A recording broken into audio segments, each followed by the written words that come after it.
ઓમ ભગવતે વાસુદેવાય નમઃ. ભાગવત કથા સ્કંદ ત્રીજો. આ સ્કંદ ત્રીજાનો 25મો અધ્યાય. આ 25મો અધ્યાયમાં દેવહૂતિ પ્રશ્નો કરે છે અને તેના જવાબ તેના પુત્ર એટલે કે ભગવાન કપિલ ભક્તિ યોગના મહિમા દ્વારા આપે છે. આપણે જાણીએ છીએ કે ભક્તિની વાત આવે તો આપણા સનાતન સંસ્કૃતિમાં ઘણા બધા ઉદાહરણો છે. મીરાબાઈ, નરસિંહ મહેતા, ભક્ત પ્રહલાદ, ધ્રુવ, સુદામા, આવા અસંખ્ય ઉદાહરણો છે કે જેણે ભક્તિથી ભગવાનને પામ્યા હતા ને એ લોકોની ભક્તિ એવી અતૂટ હતી કે ભગવાન એમને દર્શન તો આપે છે, સાથે સાથે મદદ પણ કરતા હોય છે. જ્યારે જ્યારે એમના ઉપર આપત્તિ આવે ત્યારે ભગવાન એ આપત્તિ પોતાના ઉપર લઈ ભક્તને મદદ કરે છે.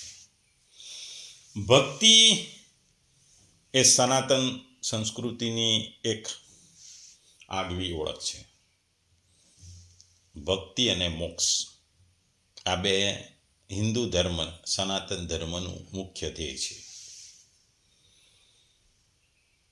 આ સંદર્ભમાં આપણે આટલા બધા ઇતિહાસમાં મીરાબાઈ ને ઘણા બધાના જોયા, પણ આ સિવાયની પણ ઘણી બધી વાતો ને વાર્તાઓ પ્રચલિત છે. હવે એક વાર્તાની જો વાત કરું તો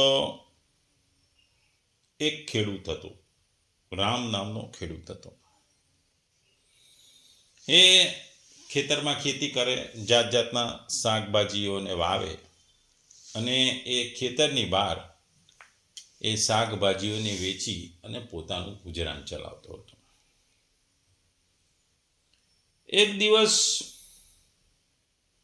એને ખેતી કરતા કરતા એક પથ્થર મળ્યો, કાળા જેવા કલરનો પથ્થર મળ્યો.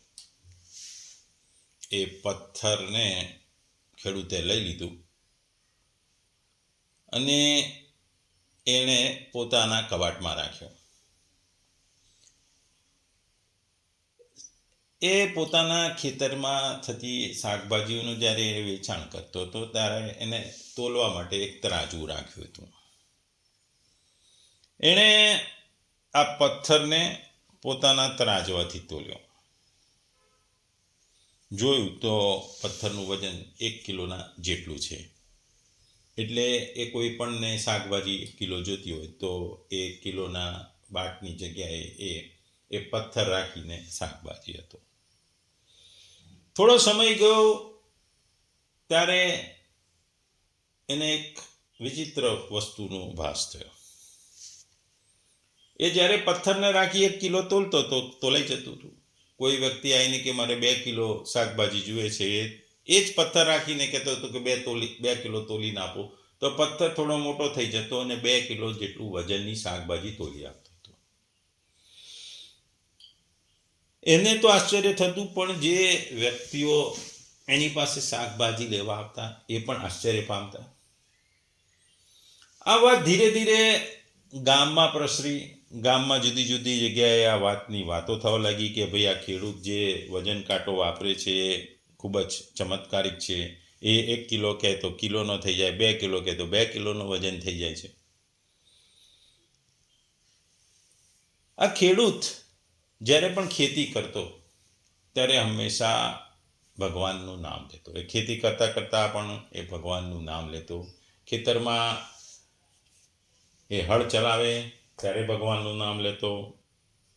એ બીજ રોપે ત્યારે પણ ભગવાનનું નામ લેતો. એ પાણી પાય ત્યારે પણ ભગવાનનું નામ લેતો.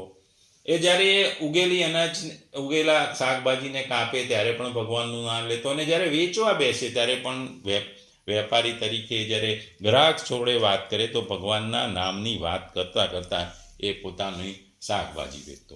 એટલે એનું જીવન ભગવાનનું નામ લેવામાં, ભગવાનની ભક્તિમાં ઓતપ્રોત રહેતી. આ પથ્થરની વાતો જેમ જેમ આજુબાજુ ગામ ને બધે પ્રસરવા હોય ત્યારે આ વાત એક મંદિરના એક જાણીતા વિદ્વાન બ્રાહ્મણ પાસે પહોંચી. એને થયું કે મારે પણ આ પથ્થર જોવો જોઈએ.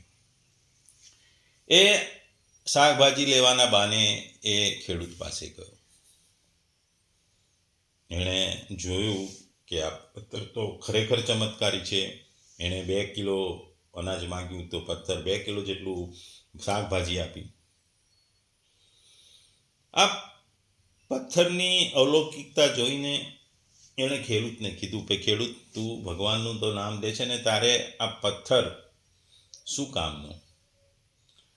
આ પથ્થર તું ખાલી વજન કરવા માટે વજન કાંટા તરીકે વાપરે છે. તું એક કામ કર, આ પથ્થર મને આપી દે, અલૌકિક છે. હું એને મંદિરમાં રાખીશ અને હું મંદિરમાં રાખી અને એનું પૂજા અર્ચના કરીશ, એની આરતી ઉતારીશ. ખેડૂત નિર્દોષ હતો. એણે પથ્થર એ મંદિરના પૂજારીને આપી દીધો. મંદિરના પૂજારીએ એ પથ્થરને લઈ મંદિરમાં મૂક્યો, એની સ્થાપના કરી. રોજ સવારે સાંજે એનું પૂજન કરતો, એને ફૂલ ચડાવતો, એની આરતી કરતો. સાંજે પણ એ પૂજા અર્ચના કરી અને આરતી કરતો. થોડા દિવસો વીતી ગયા. એક વખત પૂજારી ત્યાં મંદિરમાં બેઠો ત્યારે પથ્થરમાંથી અવાજ આવ્યો કે પૂજારીજી, તમે મને અહીંયા લાયા છો, તમે મારું પૂજન કરો છો, મારી આરતી ઉતારો છો, મને ગમે છે, પણ હું પેલા ખેડૂતને ત્યાં જે હતો એટલો મને આનંદ આ મંદિરમાં તમે મને રાખો છો આવતો નથી. માટે તમે કૃપા કરી મને પાછા એક ખેડૂત પાસે મૂકી આવો. આવી વાણી, આકાશવાણી સાંભળી એ પૂજારી તો આશ્ચર્યચકિત થઈ ગયો. એણે ભગવાનને પૂછ્યું કે તમને તો હું આટલું બધું પૂજા કરું છું, તમને ભોગ ધરાવું છું, તમારી આરતી ઉતારું છું, છતાં તમારે પેલા ખેડૂતને ત્યાં જવું છે.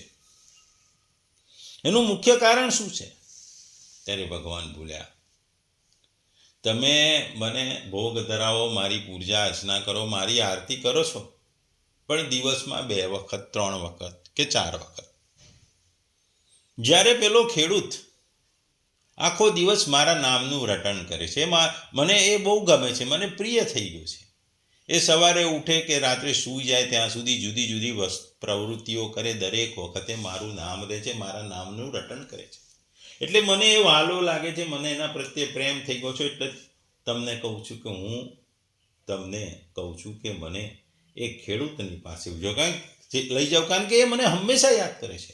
એ સવારે ઉઠીને મને યાદ કરે છે, એ ખેતરમાં કામ કરતા યાદ કરે છે, એ ખેતી કરતાં યાદ કરે છે, સાંજે જ્યારે શાકભાજી વેચે ત્યારે પણ યાદ કરે છે, અને જ્યારે સૂઈ જાય છે ત્યારે પણ મને યાદ કરે છે. હંમેશા જ્યાં સુધી એ જાગતો રહે ત્યાં સુધી એ મારા નામને યાદ કરે છે, મારા નામનું રટણ કરે છે. આ વાત સાંભળીને પૂજારી આશ્ચર્યચકિત સાથે ક્ષોભમાં પણ મુકાઈ ગયો. એને થયું કે આ ખેડૂતની ભક્તિ આ મારી ભક્તિ કરતાં મોટી છે, અને ભગવાનને ભક્તિ પ્રિય છે. ભક્તિ સીધી સાદી હોય, ખાલી નામ લેવાથી પણ ભક્તિ ભગવાનને પ્રસન્ન છે. ભલે હું ભોગ ચડાવું, આરતી કરાવું, પણ ભગવાનને જે એનું નામ સતત રટે એ વધારે પ્રિય છે. એટલે એ વાતને એને સ્વીકાર કરી. એ પથ્થર એણે ખેડૂતને આપ્યો અને એને કીધું કે આ પથ્થર નથી, આ કાળો પથ્થર નથી, એ શાલિગ્રામ છે, અને એમાં ભગવાન હાજરે હજૂર છે. એનો મને પરિચય થઈ ગયો છે, એટલે હું તને પાછો આપવામાં આવ્યો છું. એટલે ભગવાનને હંમેશા ભક્ત ગમે છે. ભક્ત ગમે તે હોય, સીધો સાદો, ગરીબ, એની સાથે એમને કોઈ મતલબ નથી કે પૈસાદાર છે, ગરીબ છે, કે એમ ભગવાનને માત્ર ભાવના ભૂખ્યા હોય છે. જે ભગવાનને યાદ કરે છે એવા ભક્તોને પ્રત્યે ભગવાનની વધારે કૃપા હોય છે. અહીં આ અધ્યાયમાં ભક્તિ યોગની વાત કરવામાં આવી છે. આ તૃતીય સ્કંદના 25મા અધ્યાયથી આપણે ગણીએ તો કપિલ ગીતાનો પ્રારંભ થાય છે. એમાં 3 આજે શરૂઆતના અધ્યાયો છે, એમાં વેદાંતનું કથન છે, ત્યારબાદ ભક્તિનું કથન છે, અને પછી સંસાર ચક્ર, એમ આ 33મા અધ્યાય સુધી આ કપિલ ગીતા ચાલે છે. આપણે આગળ જોયું એમ કે એક દિવસે જ્યારે કંદર્પ મુનિ પુત્રીઓને પરણાવીને તમામ રીતનું કામ પોતાનું ગૃહસ્થાશ્રમ પૂરા કરી વનમાં ગયા, પછી એમણે દેવના પુત્રનો જન્મ થયો હતો, એટલે દેવહૂતિને પોતાના પુત્ર સાથે મૂકી અને એ સંસારનો ત્યાગ કરી વનમાં ગયા. જ્યારે કંદર્પ મુનિ જંગલમાં વનમાં ગયા ત્યારે એમણે કીધું હતું કે દેવહૂતિને કીધું હતું કે તારે કુખેલો જન્મેલો બાળક એ ભગવાન ખુદ છે, અને તું એમની પાસેથી સંસાર વિશે જાણજે, સંસારમાંથી ભક્તિ અને મોક્ષ વિશેનું જ્ઞાન, આધ્યાત્મિક જ્ઞાન તને તારો પુત્ર ભગવાનના રૂપમાં જન્મ્યો છે એ આપશે, અને પછી એના દ્વારા તને મોક્ષ મળશે. આ અધ્યાયમાં કુલ 44 જેટલા શ્લોક છે. આ 44 જેટલા શ્લોકોમાં જુદી જુદી વાત કરવામાં આવી છે. આધ્યાત્મિકતાનું મહત્વ છે, ભક્તિનું મહત્વ છે, સંસારમાં સાધુ જોડેનો સત્સંગ, કેવા વ્યક્તિઓ જોડે તમારે રાખવું જોઈએ એનું વાત છે. એમાં 1 થી 10 ભક્તિની મહિમા અને સાધુ સંઘની વાત કરી છે, જે કે ભક્તિ કેવી રીતે કરવી અને મનને શુદ્ધ કરવું, માયાના જે બંધનોને તોડવા એની વાત કરી છે. 11 થી 30 શ્લોકમાં આત્મા, પ્રકૃતિ અને ગુણોનું જે વર્ણન છે, સાંખ્ય તત્વોનું વિશ્લેષણ છે, આત્મ નિર્ગુણ છે, આત્મા નિર્ગુણ છે, જ્યારે પ્રકૃતિ સત્વ, રજ અને તમસ ગુણથી બને એની વાત કરવામાં આવી છે. અને 31મી થી 44 સુધીમાં ભક્તિના લક્ષણો અને મુક્તિનો માર્ગ બતાવવામાં આવ્યો છે, જે ભક્તિના 9 પ્રકારો, જેની સાધના અને એના ફળોનું વર્ણન કરવું. એટલે મુખ્ય 3 વસ્તુમાં આ અધ્યાયને વિભાજિત કર્યો છે. આ અધ્યાય ભક્તિને જ્ઞાન અને કર્મ કરતા શ્રેષ્ઠ ગણાવે છે, કારણ કે આત્માને પરમાત્મા સાથે જોડે છે. આપણે જોઈએ છીએ કે આ અધ્યાયમાં જો મુખ્ય વસ્તુ જો 3 છે. વક્તા છે ભગવાન કપિલદેવ છે, શ્રોતા માતા દેવહૂતિ છે, અને અધ્યાય છે સાંખ્ય યોગમાં ભક્તિ યોગ. જ્ઞાન અને વૈરાગ્યનો અંતિમ હેતુ ભગવાન પ્રત્યેની શુદ્ધ ભક્તિ છે, એની વાત કરવામાં આવી છે. આપણે કીધું કે 1 થી 10મા શ્લોકમાં જે ભક્તિની વાત કરવામાં છે, એને જો સંક્ષેપમાં જોઈએ તો સૌનકજી કહે છે કે કપિલ ભગવાન અજન્મ હોવા છતાં માતાના માટે અવતાર લીધો. આ વસ્તુ ભગવાનની કરુણતા દર્શાવે છે. ભક્તિમાં ભગવાન ભક્ત માટે કંઈ પણ કરે છે. આ અધ્યાયનું પ્રારંભ બિંદુ જ કે ભક્ત અને ભગવાનનો જે સંબંધ છે એની વાત કરવામાં આવી છે. પછી મૈત્રેયજી વિદુરજીને છે કે કંદર્પ મુનિ વનમાં ગયા પછી કપિલ બિંદુ સરોવર પાસે રહ્યા, અને ત્યાં રહી એમણે દેવહૂતિને જ્ઞાન આપ્યું. દેવહૂતિ કપિલને પૂછે છે કે મન કેવી રીતે માયાથી મુક્ત થાય. મનને માયામાંથી મુક્ત, આપણે જોઈએ પ્રકૃતિના 3 ગુણો છે, સત્વ, રજત અને તમસ. આ આપણને બાંધી રાખે છે. એટલે આ બંધનમાંથી મનને કેવી રીતે મુક્ત કરવું એની વાત કરવામાં આવી છે. આપણે જાણીએ છીએ કે કર્મયોગ, કર્મ કરો એનો યોગ છે, ધીરે ધીરે આવે છે. જ્ઞાન યોગ છે એ અહંકાર, ઘણી વખત જ્ઞાન વધુ પડતું થઈ જાય ત્યારે અહંકારી માણસ થઈ જાય છે. પરંતુ ભક્તિ યોગ એવો છે કે સીધો ભગવાનને સુધી જ પહોંચાડે છે, ભગવાનની કૃપાને પ્રાપ્ત કરીએ છીએ, ભગવાનની નિકટતા પામીએ છીએ. કારણ કે ભક્તિ આપણને આત્માને પરમાત્માને સીધી જોડે છે. સામાન્ય રીતે જોઈએ છે કે આપણે કોઈ બહુ જ ગણેલો વ્યક્તિ હોય, બહુ પુસ્તકો વાંચતો હોય, એનું જ્ઞાન વધે, પરંતુ ઘણી વખત એના જ્ઞાનનો અહંકાર એટલો બધો હોય છે, એ કોઈ ગુસ્સે થઈ જાય, એ બીજા પ્રત્યે બીજાને નીચો પાડવાની કોશિશ કરે. એટલે જ્ઞાનમાં બી ઘણી વખત અહંકાર આવી જાય છે. પણ ભક્તિ એવી છે, ખાસ ભક્તિ, રોજ ભગવાનનું નામ લેવાનું એટલે માણસ શાંત, વિનમ્ર એકદમ બની જાય છે. પછી દેવહૂતિ કપિલ મુનિને પૂછે છે, મન કેવી રીતે માયામાંથી મુક્ત થાય? મન છે એને માયામાંથી છે. પછી કપિલ ભગવાન દેવહૂતિ કપિલ દેવ પાસે જઈને કહે છે કે વિભુ, આપ મારા મહામોહ રૂપી અંધકારને દૂર કરવા સૂર્ય સમાન છો. હું આપને શરણે આવી છું.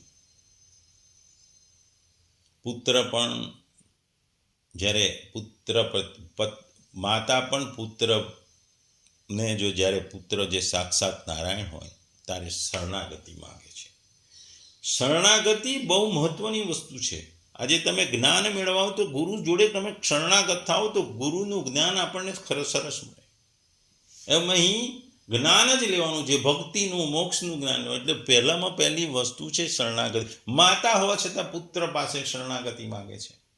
માતા આદેશ કરતી હોય છે, પણ અહીં માતા શરણાગતિ માગે છે. કપિલ મુનિ કહે છે કે ભક્તિ મનને ભગવાનમાં લગાવે છે, જેમાંથી જ્ઞાન અને વૈરાગ્ય જન્મે છે. ભક્તિ જ્ઞાન અને વૈરાગ્યની માતા છે. વ્યાખ્યામાં કહેવાય છે કે જ્ઞાન વિના ભક્તિ અંધ છે, પણ ભક્તિ વિના જ્ઞાન અપંગ છે. આથી ભક્તિ સર્વોચ્ચ ગણાય છે. અને આગળ કહે છે કે ભાઈ આત્મા અને પુરુષ, એને જે આત્મા નિર્ગુણ છે ને પ્રકૃતિ ગુણમય છે. સાંખ્ય દર્શન અનુસાર આત્મા પ્રકૃતિ સાથે જોડાઈને સંસારમાં ફસાય છે, અને ભક્તિ આ તફાવતને સમજાવી મુક્તિ આપે છે. વ્યાખ્યામાં માયાને ભગવાનની શક્તિ તરીકે વર્ણવવામાં આવી છે, જે ભક્ત પાર કરે છે. આગળ કહે છે કે સાધુ જે લક્ષણો હોય છે, ક્ષમા, દયા, મિત્રભાવ, શાંતિ અને શાસ્ત્રને અનુસરવું છે. સાધુ સંગ એ ભક્તિનું મૂળ છે. સતા પ્રસંગામમ વીર્ય સંવિદો, સાધુઓના સંગથી ભગવાનની લીલાઓનું જ્ઞાન મળે છે અને વિશ્વાસ વધે છે. અને ભક્તિનું બીજ કહેવામાં આવે છે, જે જીવનને પરિવર્તિત કરે છે. સ્વતઃથી જ્ઞાન, રજતથી કર્મ અને તમથી અજ્ઞાન. આત્માના ગુણો બહાર છે, પણ મન, ઇન્દ્રિયો ગુણોમાં ફસાય છે. ભક્તિ સત્વ ગુણ વધારી શુદ્ધિ કરે છે અને અંતે નિર્ગુણ ભક્તિ તરફ લઈ જાય છે. એટલે કપિલદેવ અહીં કહે છે કે સાધુ સંગ વિના ભક્તિ શક્ય નથી. સાધુ એટલે જે ભગવાનનું નામ છે, જે નિર્દોષ છે, દયાળુ છે, વિનમ્ર છે. આપણે જોઈએ કોઈ સુગંધિત પુષ્પ ખાતે બેસીએ તો કપડામાં બી આપણને સુગંધ આવે. સુગંધિત ફૂલ આપણા કપડા પર પડ્યું હોય, થોડી વાર પછી જોઈએ તો કપડામાંથી પણ સુગંધ આવે. આપણે કોઈ દુકાનદારને ત્યાં રોજ બેસો તો તમે દુકાનદાર જોડે બેસો તો તમે વેપાર કરી એવી રીતે. એટલે જો તમે સત્સંગ કરો, એટલે સાધુઓનો સત્સંગ કરો, તો તમને ભક્તિ કેવી રીતે કરવી એનો માર્ગ મળે છે, ભક્તિનો માર્ગ મળે છે. ભક્તિ ની જે વાત છે, 3 ગુણોની વાત છે, એમાં આગળ ભગવાન કહે છે કે ભક્તિનો મુખ્ય માર્ગ ભગવાનની કથા સાંભળવાથી છે, ભગવાનની લીલાઓને યાદ કરવાથી, ભગવાનના નામનું નામ જપ કરવાથી છે. આ જો બધી વસ્તુઓ કરો, કથા સાંભળો, લીલાઓને જાણો, નામ કરો, જપ કરો, તો તમારું હૃદય શુદ્ધ થાય છે. અને આ હૃદય શુદ્ધ થાય એટલે તમારી અજ્ઞાનતા ઓટોમેટિક દૂર થાય છે. આપણે જીવનમાં જોઈએ છે કે તમે સારા માણસો જોડે બેસો તો તમને સત્સંગ કરો, એટલે સારા માણસની સંગત હોય તો તમારામાં સારા ગુણો આવે. પણ દારૂડિયો અને ગુનેગારોને જો સત્સંગમાં રહો કે સંગતમાં રહો તો તમારે એ દુર્ગુણો, તમે પણ દારૂ પીતા થઈ જાઓ છો. એટલે જ કોઈ પણ જીવનમાં આપણે આખો દિવસ જો નકારાત્મક વસ્તુઓ, જો વ્યક્તિ આખો દિવસ નકારાત્મક વસ્તુઓની વાતો કરતો એની જોડે રહો તો તમે તમારા જીવનમાં પોઝિટિવિટીનું શીખી જ શકતા નહીં. તમારા જીવનમાં પણ નકારાત્મક આવી જાય છે. તમે હંમેશા કોઈ પણ વસ્તુનું નકારાત્મક, ઝાડ પર કે ભાઈ આ થયું તો કે આવું થશે, તમે તમારા જીવનમાં નકારાત્મકતા રહો. કોઈ પણ વસ્તુની ઘટનાને તમે સૌથી ખરાબ પરિસ્થિતિને તમારે મનમાં વણી લો છો અને તમને એ જ વિચારો કે ભાઈ હું સ્કૂટર લઈને જઈશ, આ જગ્યાએ પહોંચી જઈશ, પણ એવું હું સ્કૂટર ચલાવતા મને આમ થશે તેમ છે, એવું જ્યારે નકારાત્મક વર્ણન તમારા મનમાં જાગે છે પછી તમારે એક્સિડન્ટ થાય, તમે જગ્યાએ જવું હોય મોડા પહોંચો. અને હંમેશા આવા વિચારોમાં ચડ્યા રહો. એટલે તમે જો ભગવાનની લીલાઓ, કથાઓ, ભગવાનના નામનું જપ કરો તો મન શાંત થઈ જાય, અને મન શુદ્ધ થઈ જાય, શાંત થાય એટલે શુદ્ધ થઈ જાય. એટલે કહે છે કે ભક્તિ કરવી બહુ મહત્વની છે. અને ભક્તિની વાત કરતા છે કે સાચો ભક્ત બનો. સાચો ભક્ત કેવો હોય? એ અહંકાર વિનાનો હોય, દયાળુ હોય, ક્ષમાશીલ હોય, કોઈ સાથે વેર ન હોય, અને સુખ દુઃખ ગમે તે આવે એનો ભાવ એક સરખો હોય. એના ઉપર સુખ કે દુઃખ એની અસર ના પડે. એને સુખ ને બી માણવાની શક્તિ હોય અને દુઃખને બી સહન કરવાની શક્તિ, એના મુખ ઉપર કોઈ એનો પ્રતિભાવ ના આવે. આપણે જોઈએ છે કે ઘણા વ્યક્તિઓ એવા હોય છે જીવનમાં, આપણે જોઈએ એને આપણે બે શબ્દ ખરાબ બોલો તો પણ એને કોઈ રિસ્પોન્સ નહીં આપે, તમને કોઈ પ્રતિભાવ નહીં આપે. એ વસ્તુને ગળી જાય છે, એનામાં ગુસ્સો નથી આવતો. અને એ મનમાં એવું નથી વિચાર્યું કે મારા માટે ખરાબ શબ્દ બોલે છે, મારે એનું ખરાબ શબ્દ બોલી મારે એનું વેરો, એવું એનામાં આવતું નહીં. આવા ભક્તિ હોય ને, એટલે ભક્તિવાળા લોકોમાં આવું કંઈ આવતું નથી.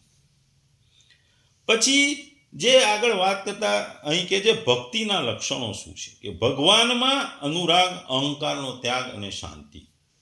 ભક્તને સંસારી વસ્તુઓમાં રસ નથી. કહેવાય છે કે ભક્તિ પાપોને બાળી નાખે છે અને ભગવાનનું દર્શન આપે છે. ભગવાનના સ્વરૂપ વર્ણન અને ભક્તિના ફળો, એટલે કે કપિલ ભગવાનને શ્યામ સુંદર પીતાંબરધારી તરીકે વર્ણવે છે. ભક્તિથી જ્ઞાન, વૈરાગ્ય અને મુક્તિ મળે છે. અને અંતે દેવહૂતિને કહે છે કે આ જ્ઞાનથી પણ તમે પણ મુક્ત થશો. એટલે કપિલ દેવજી કહે છે કે ભક્તિ પોતે જ મોક્ષ આપે છે, મોક્ષ માગવાની જરૂર નથી. એટલે ભક્તિ કરો એટલે ઓટોમેટિક મોક્ષ મળી જાય, મોક્ષ માટે પ્રયત્ન કરવો નથી પડતો. જ્ઞાન યોગથી પણ મોક્ષ મળે છે, કર્મયોગથી પણ મોક્ષ મળે છે. કર્મયોગ ઘણો લાંબો છે, જ્ઞાન યોગ પણ બહુ અઘરો છે. પણ જ્ઞાન યોગમાં શું થાય છે કે જ્ઞાન યોગમાં ઘણી વખત અહંકાર, જ્ઞાનનો અહંકાર તમને ડૂબાડી દે છે, અને એ જ્ઞાનના અહંકારને કારણે તમને મોક્ષ નથી મળતો.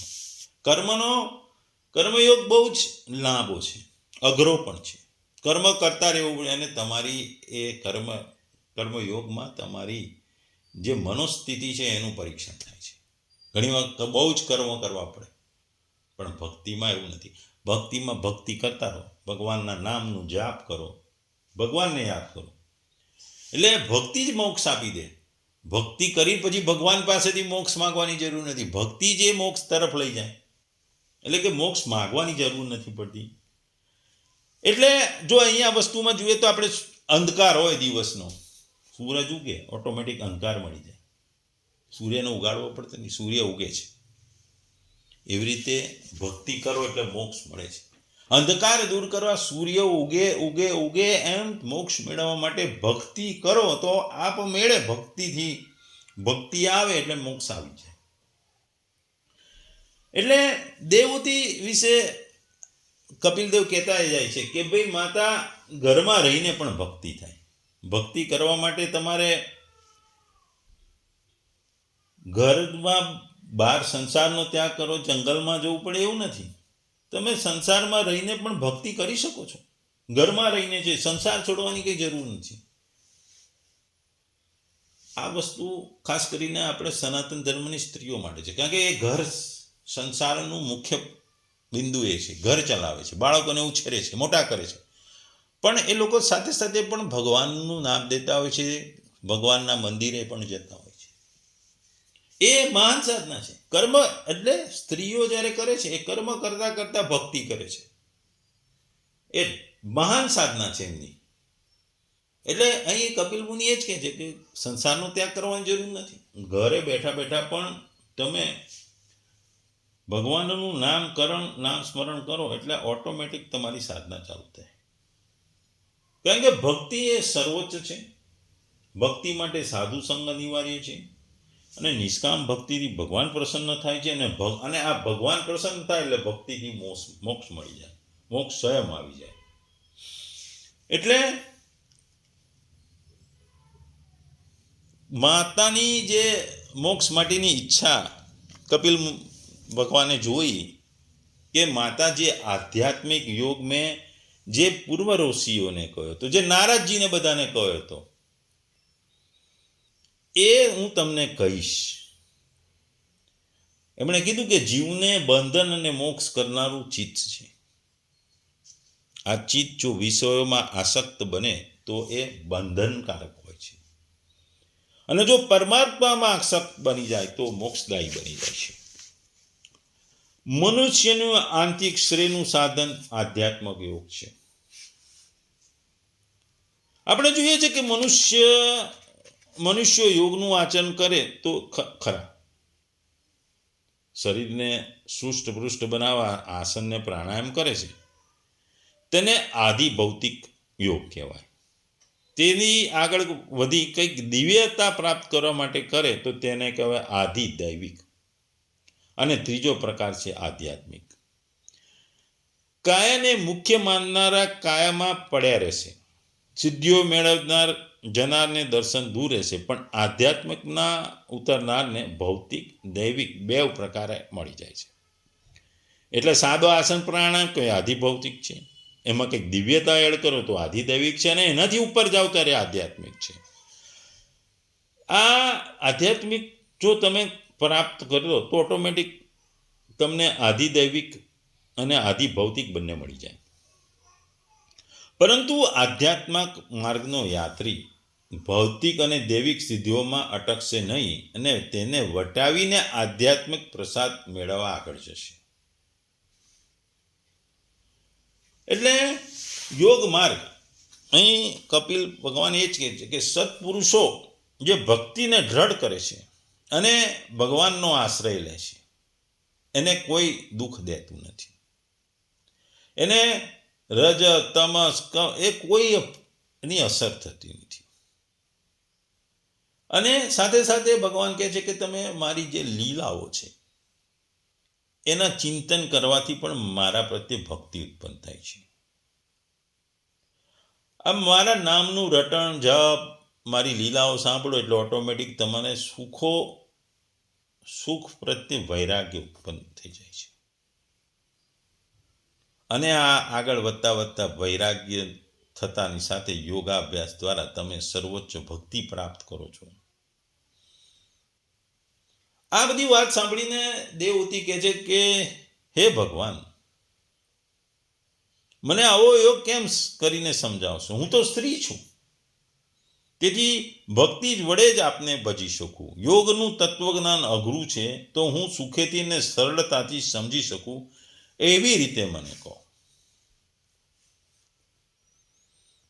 એટલે દેવહૂતિ પણ પ્રશ્ન કરે છે કે ભાઈ હું સ્ત્રી છું, હું યોગ કરી નહીં શકું, તો મને પણ સમજી શકાય એવું મને મોક્ષ માટેનો રસ્તો બતાવો.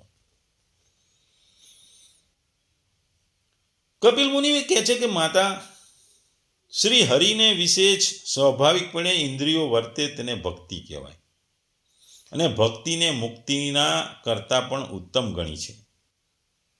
મારા ભક્તો મુક્તિની ઈચ્છા પણ રાખતા નથી, છતાં હું તેમને વૈકુંઠનું સુખ અવશ્ય આપું છું. કારણ કે હું સર્વ પ્રાણીઓનો આત્મા છું. મારો આશ્રય કર્યા વિના સંસારનો ભય દૂર થતો નથી.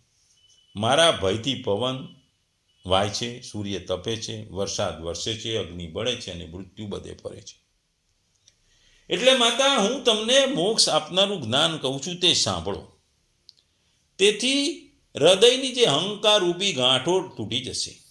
અનાદિ આત્મા છે તેને જ પુરુષના નામે ઓળખાય છે. તે પુરુષ વડે જ આ સર્વ જગત પ્રકાશે છે. અને આ પુરુષે સત્વાદી 3 ગુણોવાળી અને પોતાની લીલાઓથી ઉત્પન્ન થયેલી પ્રકૃતિને સ્વીકારી છે. પ્રકૃતિ જ્ઞાનને ઢાંકનારી છે, તેથી પુરુષ પણ પોતાનું સ્વરૂપ જ્ઞાન પણ ભૂલી જાય છે. સર્વ કર્મ પ્રકૃતિના ગુણોથી જ કરાય છે, છતાં પુરુષ અધ્યાસને લીધે પોતે કરતા છે એમ માને છે. પુરુષ તો અકર્તા છે, માત્ર સાક્ષી છે. પુરુષ અને પ્રકૃતિ બંને અનાદિ છે. પુરુષ ચેતન છે અને પ્રકૃતિ જળ છે. આ જળ ચેતન બેવ ક્યારે આવીને ભેગા થઈ જાય છે એ કોઈ કહી શકશે નહીં. એટલે અહીં કપિલ ભગવાન પોતાની માતાને મોક્ષ માટેનો માર્ગની વાતો કરે છે. અને એ પોતે માતાને કહે છે કે ભાઈ સાધુઓનો સત્સંગ કરો અને ભગવાનનું નામ લો. આ બે તમને મોક્ષ તરફ લઈ જશે.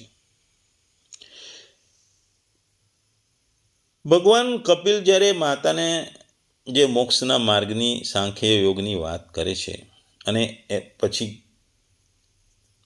એ વાત કરીને પછી એ આગળ કહે છે કે માતાજી મોક્ષ એ સ્ત્રી છો તો પણ મળશે,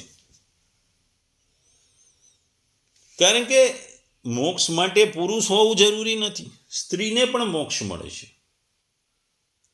માતાને કહે છે કે તમારે શું કરવાનું, એકમાત્ર ભગવાનમાં ચિત્ત રાખવાનું. ભગવાન જ મેન છે અને ભગવાન સિવાય કશું નથી. માતાજીને કહે છે કે મનુષ્ય આલોક કે પરલોકમાં કે આ બંને લોકો સાથે જનારા લિંગદેહને તથા શરીર સાથે સંબંધ રાખનારા ધન, પશુ, ઘર વગેરે જે પદાર્થો છે બધા અને અન્ય બીજા સંગ્રહોને પણ તજી દઈ અનન્ય ભક્તિપૂર્વક બધી રીતે મારું ભજન કરે છે. તેમને હું મૃત્યુરૂપી સંસાર સાગરમાંથી પાર કરું છું, એટલે મોક્ષ આપું છું. એ આગળ કહે છે હું સાક્ષાત ભગવાન છું, પ્રકૃતિ અને પુરુષોનો પણ પ્રભુ છું તથા સમસ્ત પ્રાણીઓનું હું આત્મા છું. મારા સિવાય અન્ય કોઈનો પણ આશ્રય લેવાથી મૃત્યુરૂપી માય ભયમાંથી છુટકારો મળી શકતો નથી. મારા ભયથી આ વાયુ વહે છે, મારા ભયથી સૂર્ય તપે છે, મારા ભયથી ઇન્દ્ર વૃષ્ટિ કરે છે, અગ્નિ પ્રજ્વલિત થાય છે અને મારા જ ભયથી મૃત્યુ પોતાના કાર્યમાં પ્રવૃત્ત થાય છે. યોગીઓ જ્ઞાન, વૈરાગ્ય, મુક્ત ભક્તિ યોગ વડે પણ શાંતિ પ્રાપ્ત કરવા માટે મારા નિર્ભય ચરણ કમરોનો આશ્રય લે છે. સંસારમાં મનુષ્ય માટે સૌથી મોટી કલ્યાણ પ્રાપ્તિ એ છે કે તેનું ચિત્ત ઉત્કટ ભક્તિ યોગમાં રહે અને એમાં જોડાઈને સ્થિર થઈ મને ભજે તો મને પામે છે, એટલે કે મોક્ષને પામે છે. ટૂંકમાં આ અધ્યાયમાં પહેલી વસ્તુ શીખવાની એ છે કે કોઈ પણ વસ્તુ તમારે પ્રાપ્ત કરવી હોય તો એના માટે તમારે એ ગુરુ પાસેથી જ્ઞાન લેવું હોય તો ગુરુને તમારે શરણાગત થવું પડે. અહીં માતા પોતાના પુત્ર પાસેથી મોક્ષ માટેની વાત સાંભળવા માટે શરણાગત થાય છે. એ શરણાગત એ પહેલી વસ્તુ છે. શરણાગત થાવ તો તમે સારું આપણને શીખવા મળે. આપણા શાસ્ત્રોમાં ખાસ કરીને ગુરુ શિષ્યની જે કલ્પના છે એ જ છે કે શિષ્ય જ્યારે ગુરુને શરણાગત થઈ જાય છે, ગુરુને આધીન થઈ જાય છે, ત્યારે એને પૂર્ણ જ્ઞાન મળે છે. જ્ઞાનની પ્રાપ્તિ માટે શરણાગત થવું જરૂરી છે. અગર તમે જ્ઞાન માટે એમ માનતા હોય કે આ મને આટલું શીખવાડશે એટલે હું શીખીને જતો રહીશ, હું બી હોશિયાર છું, મારાથી પણ આવું થઈ જશે, હું પણ ગુરુ એવું શક્ય નથી. ગુરુ કે કોઈ પણ મહાન વ્યક્તિ આગળ શરણાગત થાવ ને તો જ તમને એ વસ્તુ શીખવા મળે. શરણાગતિ પ્રાપ્ત કર્યા પછી જ તમને કોઈ જ્ઞાન મળે. અને આ શરણાગત પછી જ્યારે માતા કહે છે કે હું જીવનથી થાકી ગઈ છું, એટલે તમે મને મોક્ષ માટેનો માર્ગ મળો. અને આ માર્ગની વાતો કરતાં કરતાં ભગવાન કહે છે કે ભક્તિ એ શ્રેષ્ઠ છે અને ભક્તિ એ સર્વશ્રેષ્ઠ છે. તમે સ્ત્રી છો છતાં પણ ભક્તિથી તમે મોક્ષ પામી શકશો. અને આ ભક્તિ ક્યારે થાય? તમે સાધુ સંતોના સત્સંગથી બી થશે, ભગવાનના નામ જાપથી થશે અને ભગવાનની ભક્તિથી પણ થશે.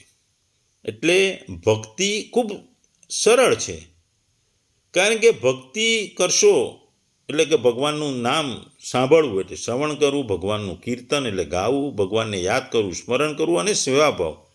એટલે આ 4 વસ્તુઓથી તમે ભગવાનની ભક્તિ કરો તો ભગવાન એટલે ભક્તિ કરો તો તમારું હૃદય બદલાય, હૃદય શુદ્ધ બને, એટલે શુદ્ધતાથી તમે ભક્તિથી મોક્ષ પામી શકો. એટલે તમે જીવનમાં પણ કોઈ પણ વસ્તુ ધીરે ધીરે કરો તો અંતિમ લક્ષ્ય તરફ તમે પહોંચી જાઓ. આપણા ત્યાં કહેવત છે ને કે ટીપે ટીપે સરોવર ભરાય. સરોવર એક સામટું ના ભરાય, પણ રોજ થોડો વરસાદ થાય, થોડું પાણી આવે, રોજ થોડો વરસાદ, એમ સરોવર ભરાય. એમ ભક્તિમાં ધીમે ધીમે ભક્તિ કરવાથી ધીમે ધીમે એની ચરમસીમાએ પહોંચી તમે મોક્ષની પ્રાપ્તિ કરશો.